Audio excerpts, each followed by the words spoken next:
কোচবিহারের রাজারহাট উচ্চ বিদ্যালয় ছাত্রীদের অশালীন এসএমএস পাঠানোর ঘটনায় দোষীদের দৃষ্টান্তমূলক শাস্তির দাবিতে প্রতিবাদ মিছিল করল ছাত্রছাত্রীরা। এদিন কোচবিহার রাজারহাট উচ্চ বিদ্যালয়ে বর্তমান এবং প্রাক্তন ছাত্রছাত্রী থেকে শুরু করে স্থানীয় বাসিন্দারা বিদ্যালয় পরিচালনা সমিতির সভাপতি অনুতোষ রায়ের শাস্তির দাবিতে প্রতিবাদ মিছিল বের করে। মিছিলটি রাজারহাট এলাকার পরিক্রমা করার পর রাজারহাট চৌপথে অভিযুক্ত কুশপুতুল দাহ করে বিক্ষোভ দেখায়। গতকালই বিদ্যালয় পরিচালনা সমিতির সভাপতি অনুতোষ রায়ের বিরুদ্ধে স্কুলের ছাত্রীদের অশালীন এসএমএস পাঠানোর অভিযোগ ওঠে। ঘটনার পরে এলাকার পরিস্থিতি উত্তপ্ত হয়ে ওঠে। খবর পেয়ে ঘটনাস্থলে ছুটে এসে পুন্ডিবাড়ি থানা পুলিশ অভিযুক্তকে গ্রেপ্তার করেছে। এরপরে আজ আবার ছাত্রছাত্রীরা অভিযুক্তর কঠোর শাস্তির দাবিতে প্রতিবাদ মিছিলের আয়োজন করেছে। আন্দোলন বলতে অ্যাকচুয়ালি কালকে আমাদের রাজারহাট স্কুলে একটা ঘটনা ঘটে গেছে। ঘটনাটা অনেক দিন ধরেই চলছিল। কালকে সেটা প্রকাশ্যে এসেছে।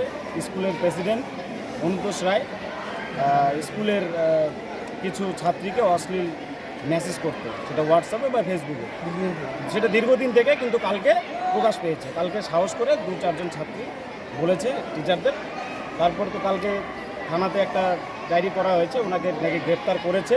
এবার আমাদের আজকে এসেছি সমস্ত ছাত্রীদের নিয়ে, এই যে শোষণমূলক যে অত্যাচারগুলো সেগুলো যেন বন্ধ হয়। আজকে অনুতোষ রায়ের মতো অন্য কেউ যদি না করে সেটাও একটা লক্ষ্য রাখা। আর দ্বিতীয় কথা, আমরা এসেছি স্কুলের শিক্ষকদের কাছ থেকে যে তারা তাদের পক্ষ থেকে কি করেছে বা থানায় কি ডায়েরি দিয়েছে কি বা কমপ্লেন করেছে সেটা জানার জন্য সেই বিষয়ে হেডমাস্টারদের সঙ্গে কথা বললাম। আজকে কি অনুতোষ রায়ের কুশপুতুল দাহ করলেন?